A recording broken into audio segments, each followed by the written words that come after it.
platinum comes at a historical, crucial juncture that could influence the next decades, if not more. And the platinum had affirmed to uphold General Secretary Xi Jinping's core position on the party's Central Committee and in the party as a whole. And a bit more on what it means for the future, CPC officials say this morning that resolutely maintaining the authority of the CPC leadership is the fundamental political guarantee for the miracle of China's economic growth. Xu Qingshan, head of the Institute of Party History and Literature of the CPC Central Committee, said the party's two previous resolutions on historical issues had unified the thoughts of the party at critical junctures, strengthened party unity, and offered a key guarantee to the success of the party. He said this morning that he expected this new partners in the Belt and Road Initiative. Can you give us more details on that? Indeed, Richard, the CPC officials also said this morning that the plenum would be signposts really for the next decades to come, if not more. And they say development will remain of top priority for China, and the country will work to achieve common prosperity by way of advancing high quality growth. Han Wenxiu, an official with the CPC Central Committee for Financial and Economic Affairs, said that development will be the key measure for China to realize that common prosperity. He said while the issue of distribution is critical, common prosperity does not rely merely on distribution. He said it's necessary to enhance the degree of balance, coordination, and inclusiveness of development to further narrow the development gap between urban and rural areas. He also said entrepreneurs will be encouraged to participate in social charity within their capacity and out of their own accord. Han Wenxiu, the CPC official, also reaffirms that China welcomes other countries to participate in the Belt and Road Initiative, and the country remains open to international cooperation to better enhance connectivity and realizing common development for China and its international partners. Richard? Sun Ye, we appreciate your insight and analysis. Much appreciated. Thank you very much. Let's turn our attention to Ethiopia now, where the country says it will punish United Nations or African Union staff who break the law. The Foreign Ministry said this on Thursday, and that everyone will be held accountable after the arrest of several aid workers. Now, the UN says at least 9 of its staff members and dozens of truck drivers have been detained without cause that had been delivering aid to parts of Ethiopia affected by fighting between the government and the forces from Tigray. Meanwhile, the government and rebel forces are facing increasing pressure to lay down their arms and negotiate a ceasefire. CGTN's Groom Chala sat down with Beline Suyum, the Prime Minister's press secretary. Let's listen in. We know that the African Union is trying to broker peace between the government and the TPLF group. Olusegun Obasanjo, former president of Nigeria, is now engaged. He is in the country. What is the government's stake of his efforts? So, His Excellency President Olusegun Obasanjo is designated by the African Union as a special envoy for the Horn of Africa. We effort, and by doing so, in their designation of His Excellency Olusegun Obasanjo, we respect him as an elder, as a statesman that has had quite a reputation throughout the continent for bringing various groups together and conferring around issues of peace and security.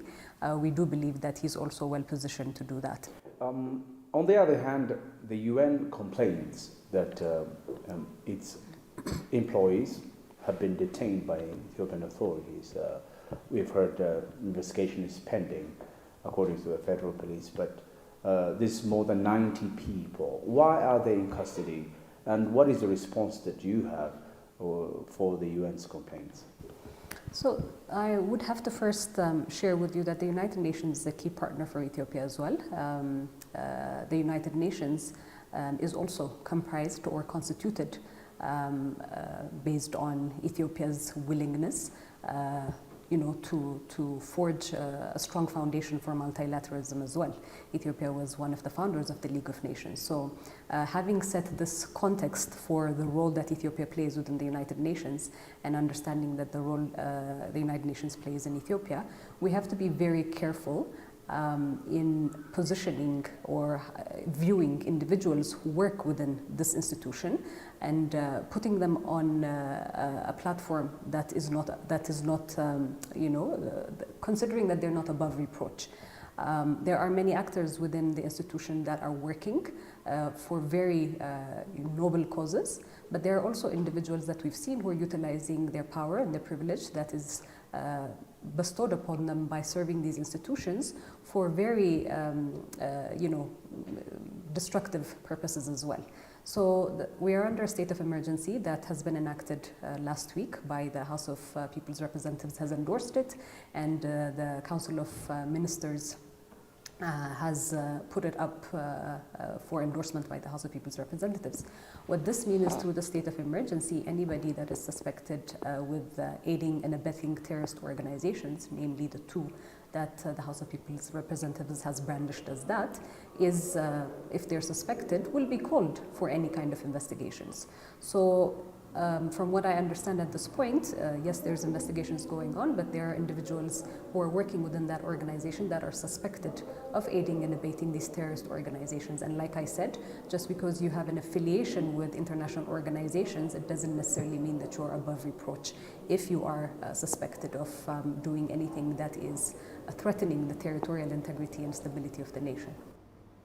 And in Sudan, protesters have closed roads and burned tires in the capital Khartoum after the army chief appointed himself the head of a new ruling council. Abdel Fattah al-Burhan was sworn in on Thursday. He led a takeover last month against a civilian government. The new 14-member sovereign council includes some civilians, but none from the political coalition that shared power with the military before the takeover. Burhan has faced international pressure to restore a civilian government.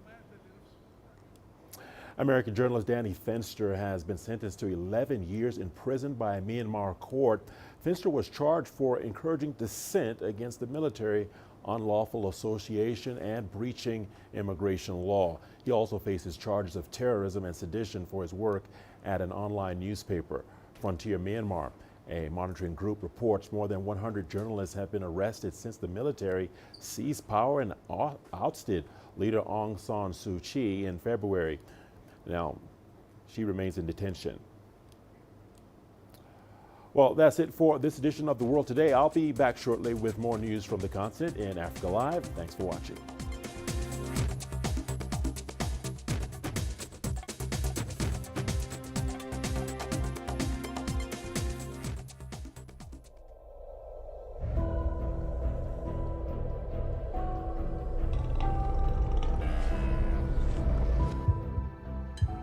It's just taken me completely out of my depth, but at the same time it's exciting. It's new, it's different, it's a challenge. It's really exciting.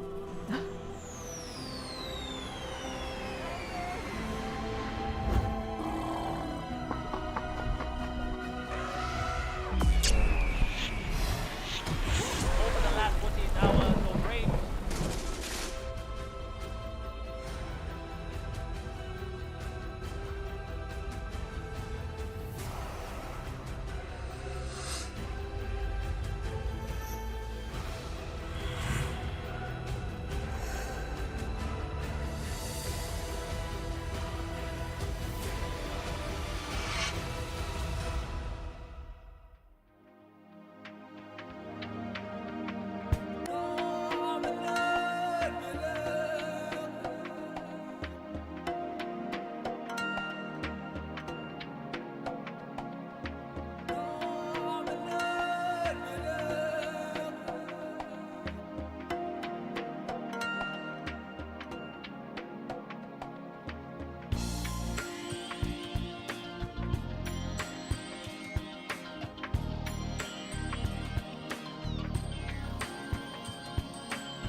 This is CGTN, China Global Television Network.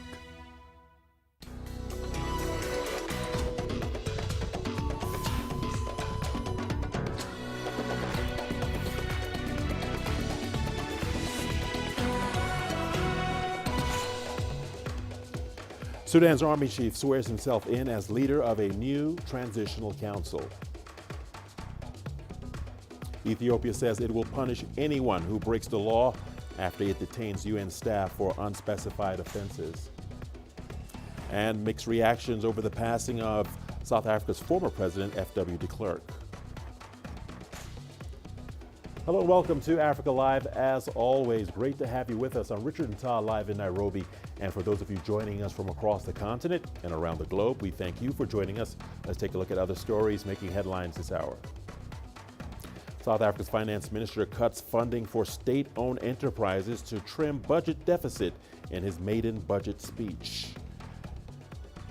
And in sports, FIFA threatens Kenya with a ban following the disbandment of the Kfkf by the Ministry of Sports. Once again, welcome to Africa Live. Great to have you along with us for this hour. Let's begin in Sudan, where protesters have closed roads and burned tires in the capital, Khartoum, after the army chief appointed himself the head of a new ruling council. Abdel Fattah el-Burhan was sworn in Thursday. He led a takeover last month against a civilian government. The new 14-member sovereign council includes some civilians, but none from the political coalition that shared power with the military before the takeover. Burhan has faced international pressure to restore a civilian government. The UN has insisted on a return to the transitional government, as well as the release of Prime Minister Abdallah Hamdok. We're obviously taking a look at these developments. I would say they're very concerning. We want to see a return to the transition as quickly as possible.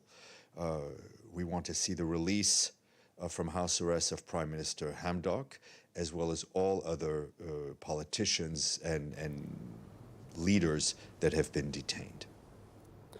Well, for more on the developments in Sudan, we are joined by Dr. Mustafa Ali, co-founder and chairman of the Horn International Institute for Strategic Studies. Doctor, welcome to Africa Live. Thank you for taking time to speak to us. What do you make of the new council, Doctor?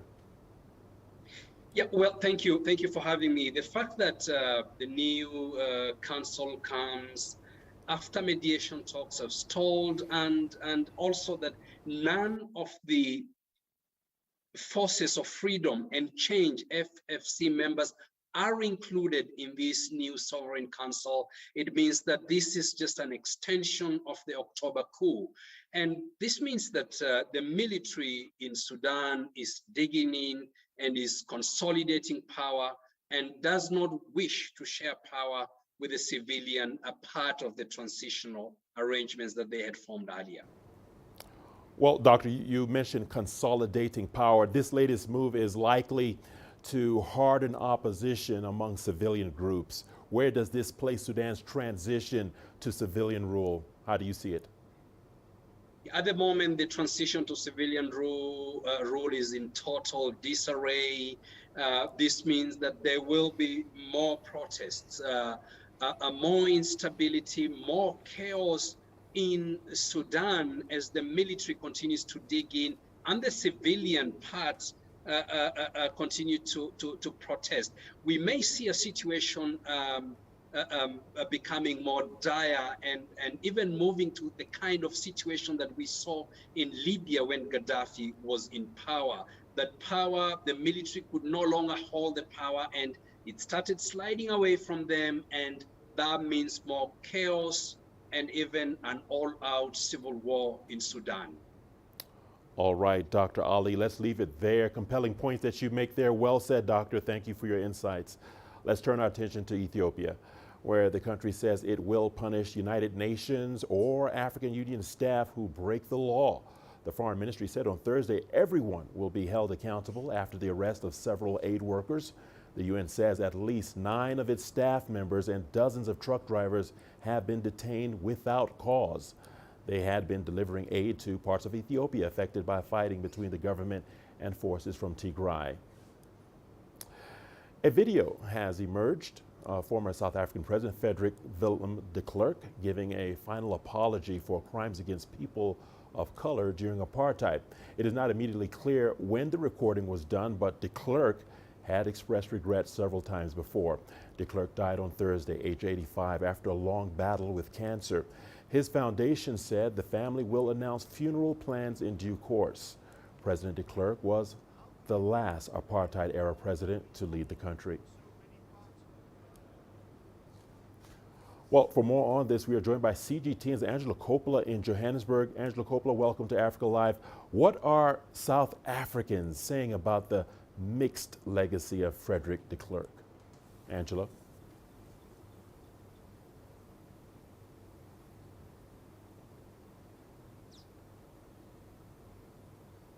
Well, reactions to de Klerk's death continue today, and there are no holds barred at the moment.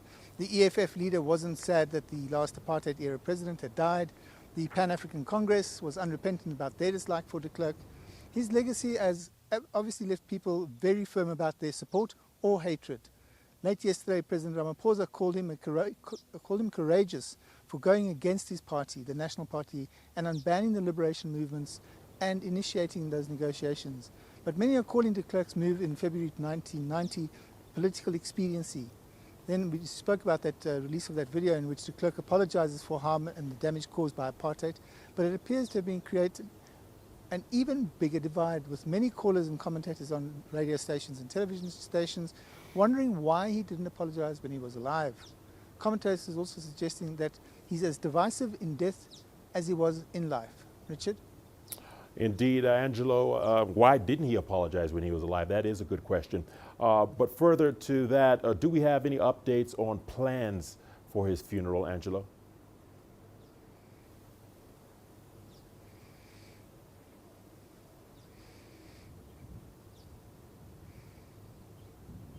Well, look, that's the next political potato or hot potato that's brewing on the fire at the moment. It's going to be how the government deals with de Klerk's funeral that has everyone guessing. We've got a clue, though, from the statement released by Parliament, which said it would mourn de Klerk in the appropriate manner. The EFF said it would actually hold public protests if de Klerk was given a state funeral. There are suggestions that the funeral might be disrupted, not by the EFF, but various other parties. The decision is going to be difficult for the ruling party. The de Klerk Foundation did say yesterday that the funeral plans were yet to be announced, so it's unclear whether that means there are discussions that are happening between government officials and the foundation and family or not. But it will be a contentious decision either way. State protocol, of course, calls for state funerals for all past presidents. It's in the state funeral policy manual that was released by government in 2016. In fact, the family of de Klerk's predecessor, one P.W. Botha, was offered a state funeral, but it was turned down. So the next couple of days, we'll see lots of meetings and lots of consultations before a decision is made. And it's probably going to be around political expediency rather than what is the right thing to do. Richard? Angelo, thank you so much for staying close to that story. Well, for more on Frederick de Klerk's legacy, we are joined by Kfkf, an analyst on African affairs at the Wits School of Governance. He joins us via Zoom from Johannesburg. Welcome to the program. De Klerk's presided over one of the most extraordinary political events of the late 20th century. How will he be remembered? Well, thank you very much for having me. A quick correction. I'm no longer with Wits University. I'm with the Center for Africa-China Studies at the University of Johannesburg. But clearly, he will be remembered with mixed emotions, and the reasons are very clear. And those mixed emotions also translate into a deep sense of constricted pains and trauma that many South Africans have suffered over the years during apartheid. And so de Klerk himself, although he's dead, is sort of still there as a symbol of that ghost, lingering, cruel ghost of apartheid over the head of South Africans, because the consequences that governments, that kind of, if you want, system is still around. So South Africans have this mixed emotions, and it's really painful. In fact, many of them don't want to think about him anymore. They just want to forget about him. Well, Kfkf, picking up on what you've just said, despite his contribution to the end of apartheid, many black South Africans still question his intentions and saw him nothing more than part of a long line of repressive white leaders. Do you agree with that? Indeed, I do agree. I mean, it's really have been gruesome. And all of us know how it is to suffer under an oppressive regime that doesn't give you a chance to breathe, to be free, to have a dignified place in the country that's yours. So justifiably so, I agree with the majority of South Africans who feel that way. Of course, his role in bringing a new South Africa was very important. We shouldn't deny that as well. But in the balance, we see that the pain was much, much higher than what he represented today. All right, let's leave it there. Kfkf from the Center for Africa-China Studies. Important statements that you've made there. You are watching Africa Live. Time now for a short break. Do not go away. Much more ahead, including China's Communist Party passes a historic resolution on its past achievements and the way forward.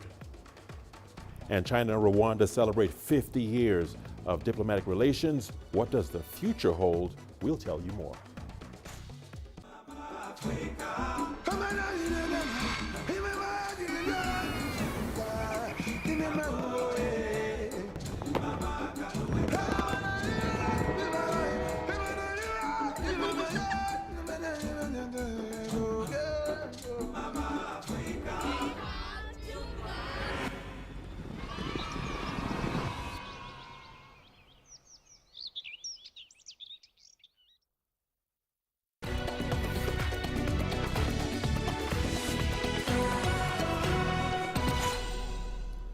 Welcome back to Africa Live. Thanks for staying with us. Now to Beijing, where the Central Committee of the Communist Party of China has wrapped up its 4-day plenary session. Participants reviewed a work report and passed a resolution on the party's experiences and achievements. The resolution looks back at key events in the party's 100-year history and answers 2 questions. Why was the party successful in the past? How can it continue to succeed in the future? The resolution notes how China overcame decades of humiliation to achieve economic development. The plenary session reinforced China's people-first approach in its pursuit of socialism with Chinese characteristics. It cited China's stronger institutions and firm foundation for achieving national rejuvenation. The plenary session also recognized the country's recent development in 12 fronts under General Secretary Xi Jinping's leadership. The session said China has achieved a much more balanced, coordinated, and sustainable economic development. The economy is now on a path of higher quality development that is more efficient, equitable, sustainable, and secure. People's lives have been improved in all aspects. Public participation in social governance is growing. Social governance is smarter, more law-based, and more specialized. China has devoted greater efforts than ever before to ecological conservation and made significant progress in building a beautiful China. China also stays firm on key issues. China continues to uphold the policy of one country, 2 systems in promoting national reunification. The country also advanced major country diplomacy with Chinese characteristics on all fronts.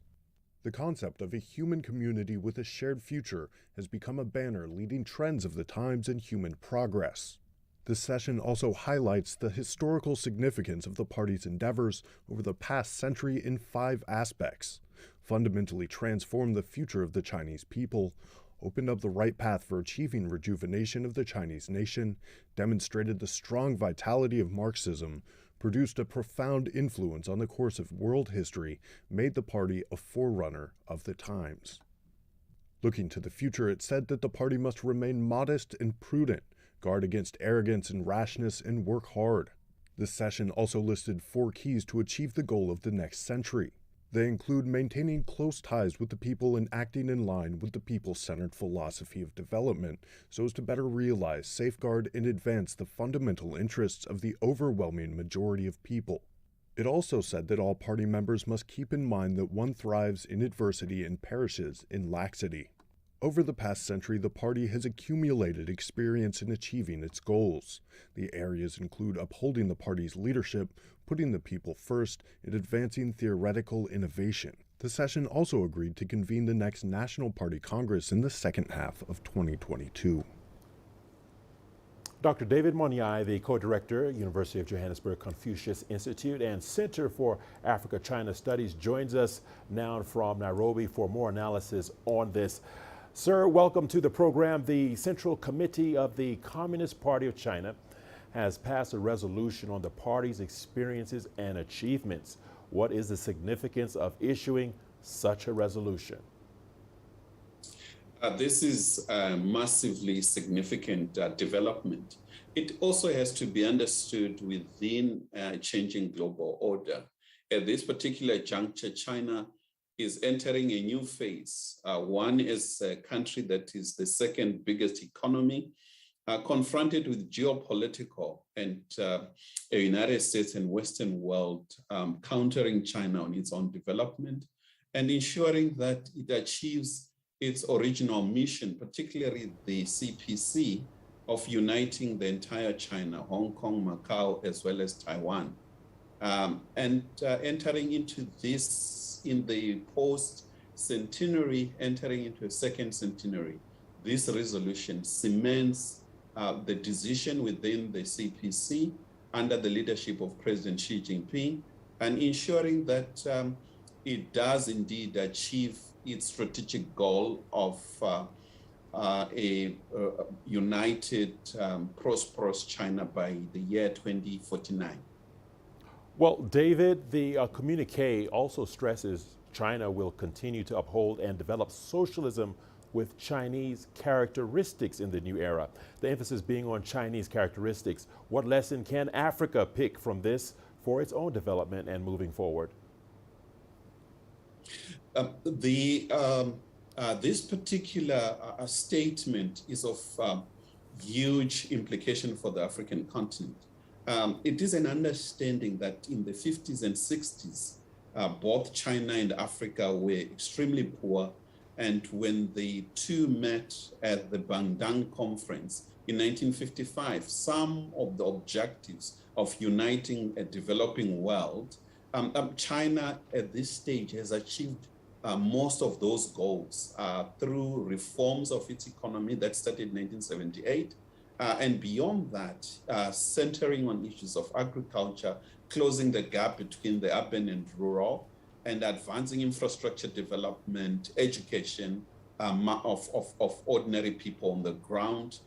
These are some of the issues that China learned from the world, particularly the developed world, but ensure that it is done in a way that goes with China's culture, conducive to its own environment. These are the lessons that the African continent, as it battles with its own issues through the Agenda 2063, we have to learn from China and other parts of the world that our goals do indeed fit our own environment in a people-centered development in a way. All right. David Monyai, thank you for sharing your perspective. Much appreciated. The news continues on Africa Live. We'll see you on the other side of the break with more news stories, our business segment. Here's what's ahead. South Africa's finance minister cuts funding for state-owned enterprises to trim budget deficit in his maiden budget speech.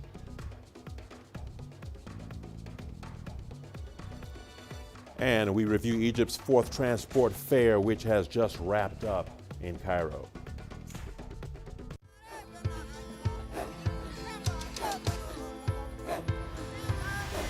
Africa is a continent of diversity, with varied climates and enchanting geography, and a people so distinct, but with a shared enduring spirit. We are at the heart of the continent to bring you the untold stories. Let's have a look. We celebrate Africa as it shapes its own destiny. I've been Shirushi, Tunis, Cairo, Juba, Johannesburg, Ethiopia, Tanzania. Africa Live. Find your voice.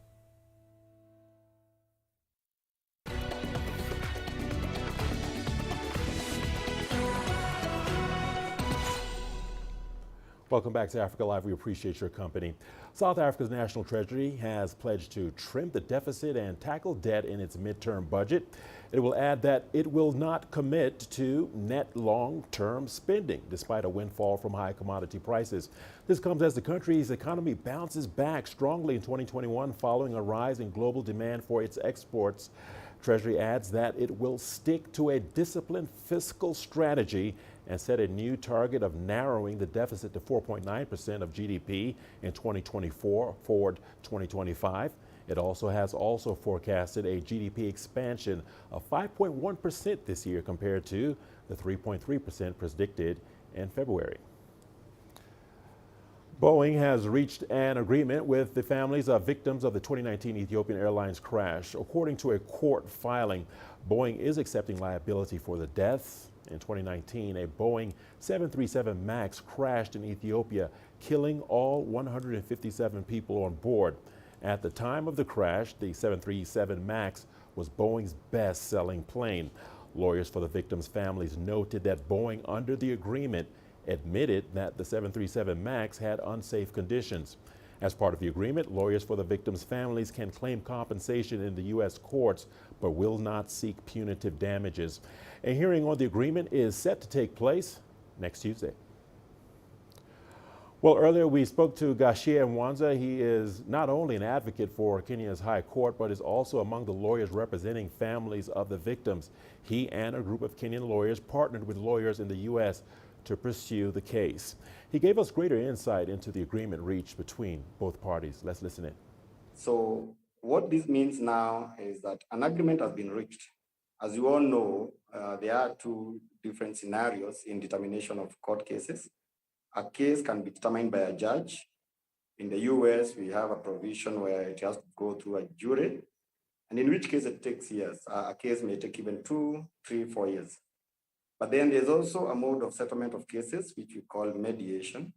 Mediation is a situation where parties sort of try to agree before a mediator with a view of finding a solution in a quick way, and a solution that is beneficial to both sides. So what this agreement now entails is, in exchange for us agreeing that we shall not challenge the jurisdiction where the cases will be heard, and now we have agreed that the cases be tried in the US, in which the victims stand a higher chance of getting better awards. In exchange with that, you also share one of the prayers, which is punitive damages. Punitive damages would have entailed punishing Boeing for the wrongs that they did. And that in itself would have had devastating effects to the company, Boeing itself. So it has saved its face. The other advantage of the mediation is that now, with this agreement, there is a possibility of settlement of these cases very soon through the mediation. The chances of mediation finding an answer are very alive now, because parties have been able to agree on quite a number of elements. And now the only awaited issue is damages. And now damages will be measured depending on the age, maybe, of the person who died, the career, and so many other factors that we take into consideration when we are assessing damages. So because now the mediation will resolve these cases, Boeing will again have an advantage. Now, as I say, remember, the victims have an advantage in the sense that they will not have to wait for 5 years for these cases to be decided. That's number one. African economists have hailed the keynote speech delivered by Chinese President Xi Jinping at the virtual APEC CEO Summit. Let's listen in to what Trevor Hambai, a Zambian economist, has to say. The positive aspect from that speech is the fact that China is talking about a win-win cooperation.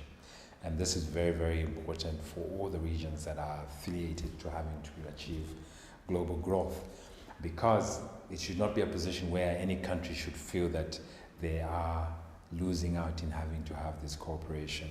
One of the things that you see in terms of the Asia Pacific cooperation is that we have also seen that China has been implementing the Belt Road project for the African continent, which is also speaking to having to support them develop their infrastructure. And this is speaking to development of regional development strategies.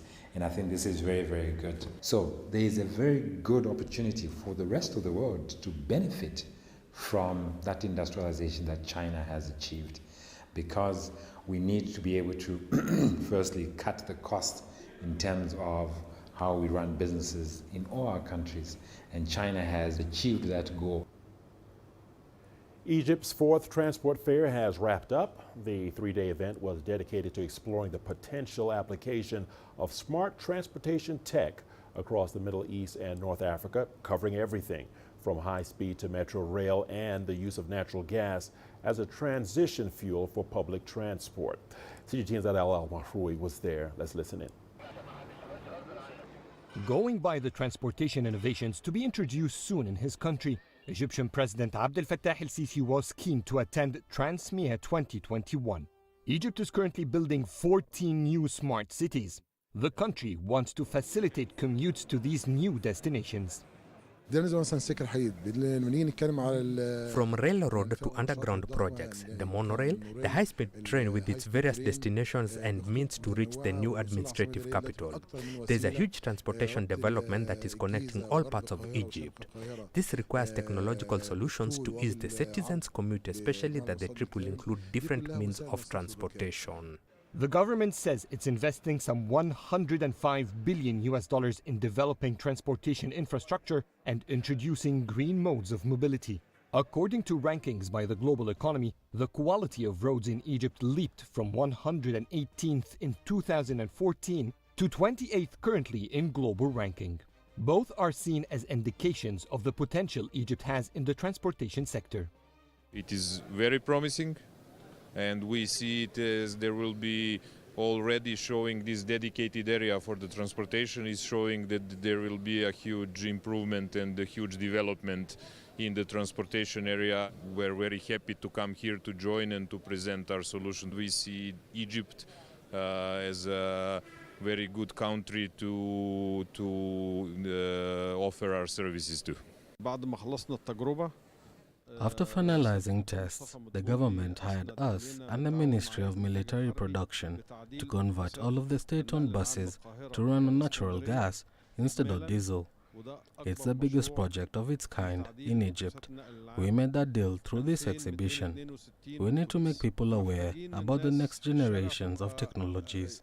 It's the only way we can keep track with the innovations and development happening in other parts of the world.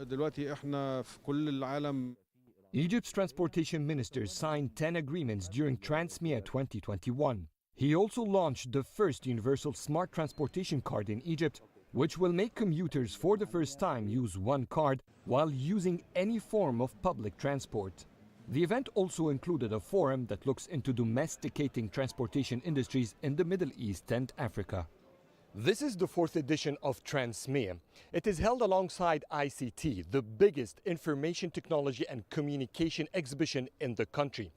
The interest the Egyptian government showed and the potential it has in green and smart transportation solutions has encouraged more than 250 companies from 20 countries and more than 80,000 visitors to join the event.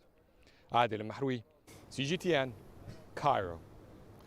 On to Cote d'Ivoire. Award-winning bio-waste converters are helping farmers turn mountains of agricultural byproducts into compost for their fields or gas for their cooking stoves. As CGTN's Noktula Shabalala reports, this is a significant step towards achieving carbon neutrality and diversifying households away from high-emission biomass like firewood and charcoal. Turning waste into gas or compost has been a major shift for farmers in Cote d'Ivoire, thanks to the Kfkf bio-waste converter. The process includes adding organic matter, sawdust and cocoa pods. You then mix everything together in the Kfkf box and wait for a month. We will easily reach 40 tons per hectare per year, because with this fertilizer, it is natural, it is organic, it's appropriate for our ground, for our fields. We expect to triple our production. The dry waste contains carbon, the wet waste contains nitrogen. Together, it makes a good mix. Founder of the Kfkf box, Nta, says he saw an opportunity to make use of the 30 million tons of waste generated by crop production in the West African country each year, and other waste like animal dung. Lono's ambition is to make the valorization of organic waste accessible to everyone, not only in Côte d'Ivoire or Africa, but everywhere, because it's a raw material that everyone has access to. So the gas that is coming out of here is injected into the bag. We see here a bag with a volume of 1.5 cubic meters, more or less, and it can burn for 2 hours. So the 1 cubic meter Kfkf here can fill up the bag twice. The invention of the Kfkf box has netted Nta an invention award with over $33,000 from the Royal Academy of Engineering. At the time, his team had already installed 50 composters at Ivorian cocoa, palm oil and mango farms, working to lower production costs from $800 to $700 to help make it affordable for potential customers. Today, the demand is real, but the pilot project showed something. It enabled us to confirm that buying a Kfkf is a profitable investment for a farmer. So the question was, would buying the equipment enable you to be cost-effective? Under the initiative, the company also produces biodigesters that can fuel 2 hours of cooking on the gas generated from 5 kilograms of waste per day, while producing liters of liquid compost. According to a 2018 report by the European Commission, this kind of gas could be a sustainable alternative source of cleaner energy in rural areas in West Africa. Nokuthula Shabalala, CGTN. And we are not done just yet. We've got your sports news coming up after the break. Stay with us. Here's what's ahead. In sports, FIFA threatens Kenya with a ban following the disbandment of the Kfkf by the Ministry of Sports.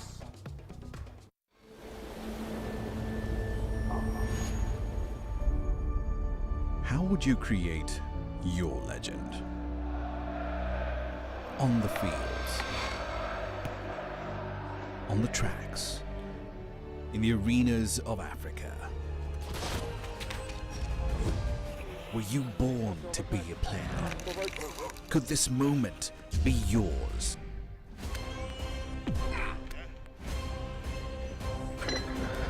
Sports Scene. Find your game.